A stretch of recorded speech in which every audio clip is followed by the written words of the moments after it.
Olá, rapaz do Senhor para os irmãos. Aqui é o pregador Emerson Santana. Estou um pouco gripado, mas mesmo assim nós não vamos deixar uma palavra para o seu coração neste dia.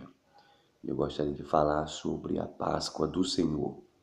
A Páscoa é um texto bíblico, uma festa bíblica do Antigo Testamento, que é comemorada até hoje, tanto pelos judeus quanto pela igreja e pelos gentios.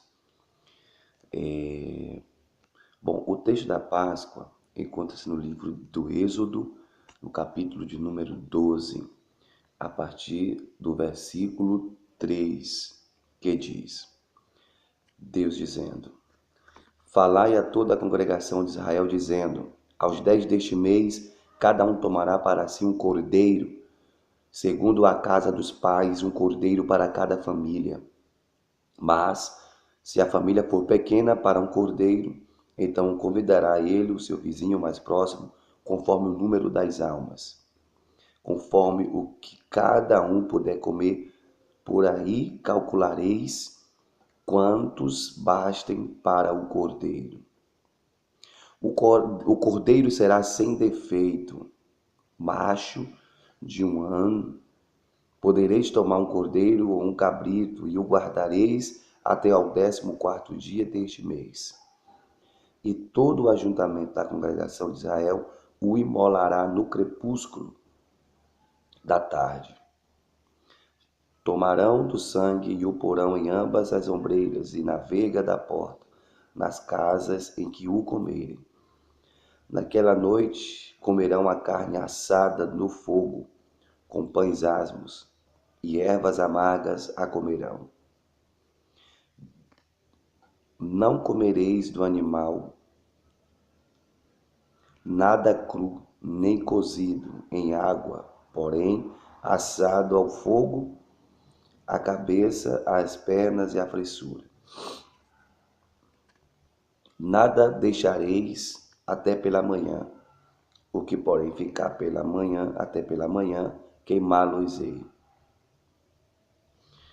Desta maneira o comereis, lombos cingidos, lombos cingidos, sandálias nos pés e cajado na mão. Comê-lo-eis à pressa, é a Páscoa do Senhor. Porque naquela noite passarei pela terra do Egito e ferirei na terra do Egito todos os primogênitos, desde os homens até os animais. Executarei juízo sobre todos os deuses do Egito. Eu sou o Senhor. O sangue vos será por sinal das casas em que estiverdes. Quando eu vir o sangue, passarei por vós, e não haverá entre vós praga destruidora. Quando eu ferir a terra do Egito.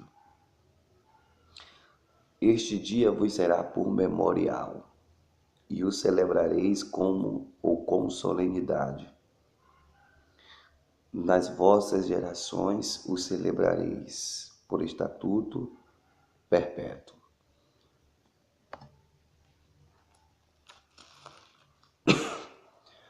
Bom, aqui está o texto da instituição da Páscoa, e nós conseguimos entender muito bem.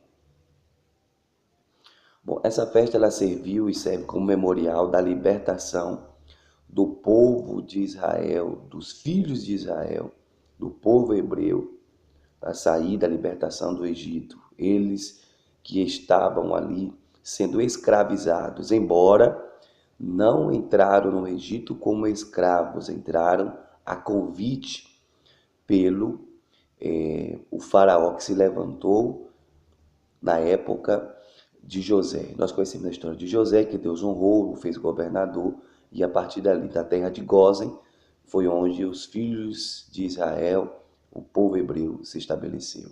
Bom, a aplicação histórica é essa.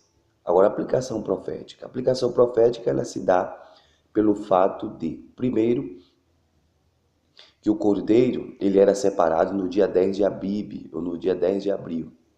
Essa separação, eles passavam todos os cordeiros que eram trazidos, ele passava por uma espécie de análise dos sacerdotes e para que no dia 14 ele fosse imolado, ele fosse ali sacrificado. Então, eram 4 dias sendo testado, analisado, para que depois pudesse ser sacrificado. Jesus Cristo, ele também teve esse momento de análise. Jesus, logo após a sua entrada triunfal, né, ali em Jerusalém, todos nós conhecemos a passagem, depois dessa entrada triunfal, Jesus ele foi conduzido, Jesus foi preso depois desse evento, Jesus foi preso e Jesus passou por este crivo de análise. Foi para Caifás, foi para Anás, foi para Pilatos, Herodes, Pilatos de novo. Pilatos disse que não havia pecado algum, não havia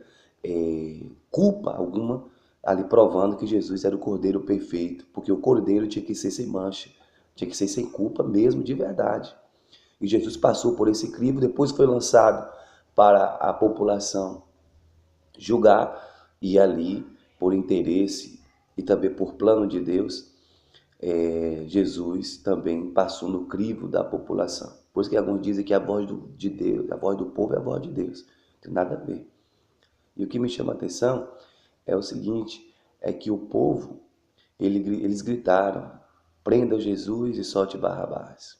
Ali culminou na aprovação de Jesus. Depois daquele episódio, Jesus foi massacrado, Jesus foi cuspido, Jesus foi esbofeteado, Jesus levou ali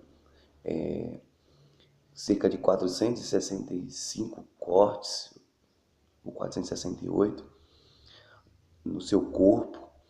Jesus foi praticamente destroçada a sua carne, seu corpo, para que em seguida, no dia 14, depois de 4 dias de análise, depois de 4 dias que Jesus foi ali açoitado, no quarto dia Jesus foi conduzido, levando o postíbulo da cruz, ali na Via Cruz, até o lugar, o Gólgota. Chegando no Gólgota, Jesus foi crucificado, cumprindo o 14º dia. E a Páscoa é exatamente isso, a morte de Jesus e o sangue aspergido, e o sangue que foi derramado na cruz do Calvário. Observe que a forma em que segundo os historiadores, a forma em que os filhos de Israel pintaram os umbrais da porta era um símbolo de uma cruz, um formato de uma cruz. E Cristo, na cruz, seu sangue sendo derramado no madeiro, também simbolizando a cruz. Interessante é que no dia 10 de abril aconteceu o episódio da separação e Jesus foi separado para análise. E no 14º dia, no dia 14 de abril, exatamente, Jesus foi crucificado, ali cumprindo. Enquanto os cordeiros estavam sendo sacrificados pelos sacerdotes, o verdadeiro cordeiro lá para fora da cidade, fora das muralhas de Jerusalém, estava sendo crucificado em favor dos nossos pecados, para cumprimento e perdão dos nossos pecados. Nós temos um advogado diante de Deus, que é Jesus Cristo, e o seu sangue nos purifica de todo pecado. Ainda que nossas vestes estejam manchadas com sangue carmesim, com sangue vermelho, escarlate, o sangue de Jesus, que é o Cordeiro de Deus que tira o pecado do mundo. Quando João viu, ele disse, eis o Cordeiro de Deus que tira o pecado do mundo. O sangue de Jesus torna as nossas vestes espirituais mais brancas do que a alva lã. Que Deus abençoe, em nome de Jesus. Fique com Deus. Até amanhã.